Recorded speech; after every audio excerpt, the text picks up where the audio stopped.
नमस्कार. आज आपण घरच्या घरी आणि टेस्टी कुरकुरीत चिजलिंग बनवणार आहोत.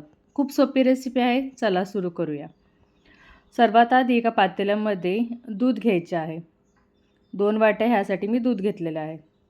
आणि चीजचे 2 क्यूब आहेत ना, मोझरेला चीज नाही वापरायचं इथे. साधं क्यूब जे मिळतात बाजारात तेच वापरायचे. त्याचे मी छोटे-छोटे बारीक काप करून घेतले. तुम्ही किसूनही घालू शकता. मैदा मी इथे घेतलेला आहे. आणि आपण तयार केलेला चीज सॉस याच्यामध्ये आपण ॲड करायचा आहे.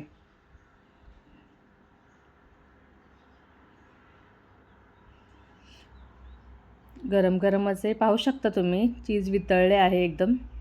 गरम गरम ओतून ते मिक्स करू शकता किंवा थंड झाल्यानंतरही ते मिक्स करू शकता. इथे ते गरम असल्यामुळे मी चमच्याने हलवून घेत आहे आधी.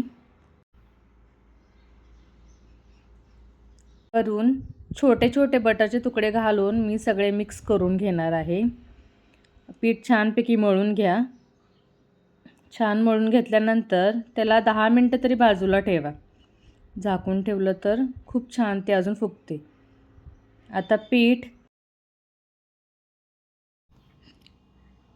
चिजलिंग बनवण्यासाठी आता मी किचन काउंटर आहे तो एकदम क्लीन करून घेतला आहे आणि त्याच्यावरतीच हे लाटलेलं आहे. त्यानंतर माझ्याकडे पिझ्झा कटर नसल्यामुळे मी तो चाकूनी कट केलेला आहे. चिजलिंग मार्केटमध्ये जसे छोटे छोटे काप मिळतात त्याच प्रकारे मी साईजमध्ये कट केलेले आहे. तुम्हाला हवे असेल तर मोठ्या साईजमध्ये पण करू शकता, पण मुलांना मार्केटमधलं जास्त आवडतं त्यामुळे मी त्याच साईजने बनवलेलं आहेत. आणि बाकीचे 2 गोळे मी असेच प्रकारे गोल गोल मळून ठेवलेले आहेत आणि ते झाकून ठेवलेले आहेत.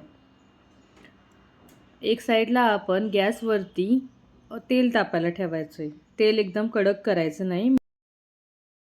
पाहू शकता एकदम चौकोन असे छोटेसे आपण काप करून घेतलेले आहेत.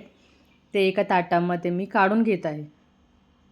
इकडे तेल तापायला ठेवलेलं आपण ते मीडियम आचेवरतीच आपण ते तळून घेणार आहे.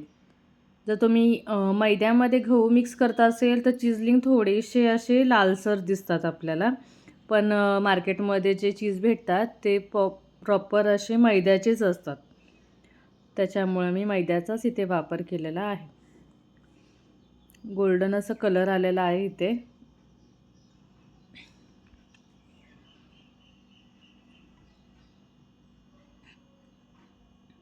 इथे मी थोडंसं ऑरिगॅनो आणि मीठ टाकून घेत आहे वरतून.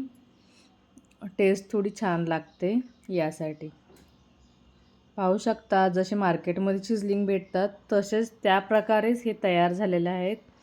तुम्हाला रेसिपी आवडली असेल तर नक्की लाईक करा, सबस्क्राईब करा.